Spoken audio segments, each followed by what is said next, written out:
Hello and welcome back to our YouTube channel the scalping trades. आज जिस topic पर हम बात करने जा रहे हैं वो है रेलवे सेक्टर के बारे में। कि रेलवे सेक्टर के बारे में आज हम जानेंगे कि पिछले 2 सालों में इतनी वेल्थ बनाकर दी है उसने अपने इन्वेस्टर्स को, यानी कि जिन भी रिटेलर्स ने रेलवे सेक्टर में पैसा लगाया था उन्होंने बहुत अच्छा वेल्थ क्रिएट किया है। और जानेंगे कि ये अब भी सही टाइम है रेलवे सेक्टर में इन्वेस्ट करने का, क्योंकि जैसा कि आप ऑलरेडी जानते ही हैं रेलवे सेक्टर के सारे ही शेयर्स, यानी कि कोई से पर्टिकुलर शेयर आप ले लें, वो 30 से 40% डाउन आ चुका है अपने ऑल टाइम हाई से। वही सारे टॉपिक इस वीडियो में आज कवर करेंगे। चलिए स्टार्ट करते हैं आज का वीडियो। जैसा कि आप लोग जानते ही हैं रेलवे सेक्टर के कोई सा भी अगर आप शेयर ले लेंगे लास्ट 2 मंथ के अंदर उनमें करेक्शन आ रखा है, यानी करेक्शन आया हुआ है, मार्केट साइडवेज हो गया है या फिर अच्छा खासा करेक्शन उसमें देखने को मिल चुका होगा ऑल टाइम हाई से। आपको अगर सिंपल लैंग्वेज में बोलूं तो उसमें एक कंसोलिडेशन आपको देखने को मिला होगा। तो अब आप लोगों के मन में ये सवाल आता होगा कि हम यहाँ पर प्रॉफिट बुकिंग करें या इसको एवरेज करें या इसमें और बाय करें। सबसे ज्यादा सवाल उन लोगों के मन में आते होंगे जो लॉन्ग टर्म करते हैं, कि लॉन्ग टर्म में इन्वेस्ट करते हैं, क्या वो अभी प्रॉफिट बुकिंग कर लें। 2 साल पहले इन स्टॉक्स में इन्वेस्टमेंट की थी। अब यहाँ पर मैं आपको एक मेन बात बताता हूँ, चाहे फिर वो रेलवे सेक्टर का कोई भी शेयर हो, राइट्स हो, आरबीएनएल हो, आईआरएफसी हो या पर्टिकुलर रेलवे सेक्टर से रिलेटेड कोई भी शेयर हो, सब में आपने एक चीज नोटिस की होगी कि एक तरफा रैली चली थी। कहाँ आ रही है अब प्रॉब्लम? ये आ रही है कि 15 से 20% वो शेयर्स ऑलरेडी टूट चुके हैं, कि एक रिटेलर के अकाउंट में 20 से 30% की गिरावट आ चुकी है। इन स्टॉक्स में तेजी इसलिए आई थी, यानी कि ये स्टॉक इसलिए पंप हुए थे। इन स्टॉक्स में जो तेजी आई थी वो इनकी ऑर्डर बुक की वजह से आई थी, कि इनको आए दिन नए नए टेंडर मिल रहे थे या नए नए प्रोजेक्ट्स मिल रहे थे गवर्नमेंट की साइड से। वहीं पर एक रेलटेल के मैनेजर थे, उन्होंने ये कहा था कि हमको पर डे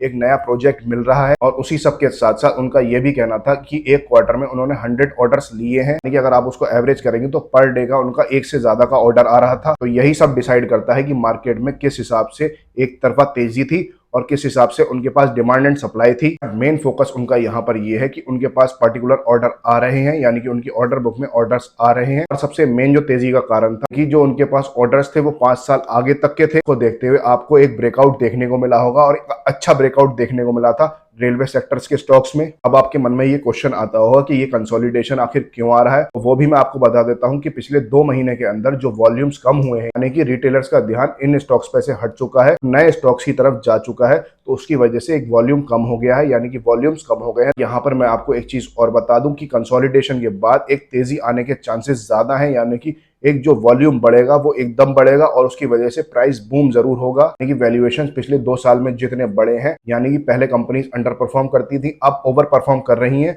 और उसकी वजह है उनकी बुक वैल्यू, यानी उनकी जो ऑर्डर बुक है, यानी कि डिमांड एंड सप्लाई जो बढ़ रही है, उसके चलते भी स्टॉक्स पंप कर रहे हैं, यानी कि बूम कर रहे हैं और नए नए ब्रेकआउट दे रहे हैं। सबको देखते हुए सारे ही पीएसयू सेक्टर, यानी कि चाहे वो पर्टिकुलर कोई सा भी पीएसयू सेक्टर हो, सारे ही अंडर वैल्यू से ओवर वैल्यू आ चुके हैं मेन सवाल के पास, यानी कि हम इसमें बाई करें, इसको सेल करें या इसमें और एवरेज करें। मेरा आपसे यही कहना रहेगा कि अगर आपने अच्छे प्राइस पे बाय किया है, यानी कि कम प्राइस पे बाय किया है और अच्छे प्राइस पे अभी आप चल रहे हैं, यानी कि अगर प्रॉफिट में चल रहे हैं, तो अभी आप उसको ना बेचें, क्योंकि अभी इलेक्शंस के बाद बजट आना है।